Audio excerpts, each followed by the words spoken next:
السلام علیکم سامعین و ناظرین، لسنرز اٹینشن پلیز، توجہ کیجیے۔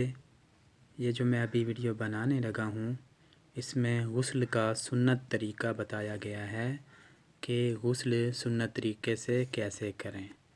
غسل کا مسنون طریقہ، غسل کا صحیح اسلامی طریقہ یہ ہے کہ اول دونوں ہاتھوں کو گٹوں تک دھوئے، پھر استنجا کرے اور بدن سے تمام حقیقی نجاست دھو ڈالے، پھر وضو کرے، پھر تمام بدن کو تھوڑا تھوڑا پانی ڈال کر ہاتھ سے خوب ملے، پھر سارے بدن پر 3 مرتبہ پانی بہائے، کلی کرے اور ناک میں پانی ڈالے۔